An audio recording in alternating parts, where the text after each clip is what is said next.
আমরা শ্রোতা হিসাবে অত্যন্ত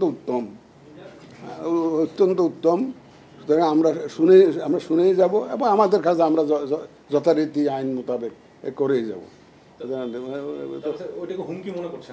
না, না, মোটেও হুমকি মনে করি না, কারণ ওনারা তো ওনারা দেশদ্রোহী না, ওনারা দেশপ্রেমিক তো, দেশপ্রেমিক তো,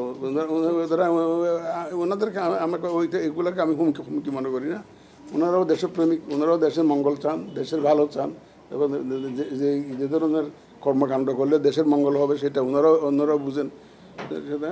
আমি ওইটাকে কোনো দেশের জন্য হুমকি মনে করি না, আমাদের জন্য কোনো হুমকি মনে করি না। শাপলা চেয়েছিল কিন্তু নাগরিক ঐক্য, মাহমুদুর রহমান মান্নার যে দল আছে নাগরিক ঐক্য, তো ওরা কিন্তু প্রথম চেয়েছিল, একবার দরখাস্ত দিয়েছে, তারপর আমার সাথে ওনাদের ডেলিগেশন দেখা করেছে। তখন আপনারা কোনো কিছু আলোচনা করেন, আলোচনায় তো আনেনি নাই যে শাপলা নিয়ে যে নাগরিক ঐক্য, এখন এতক্ষণ আলোচনা করতেছে না, আমি বুঝলাম না। নাগরিক ঐক্যের দরখাস্ত তো আমরা ওদেরকে তো আমরা দেইনি, নাগরিক প্রথম তো তারাই চেয়েছে, কিন্তু দেইনি। কিন্তু এখন দেখি যে আপনারা খুব আলোচনায় আনছেন। আমাদের সিনিয়র সেক্রেটারি অলরেডি এই ব্যাপারে অনেক ব্রিফ করেছেন, আমি এই ব্যাপারে আর কোনো বক্তব্য এখন দিতে চাই না।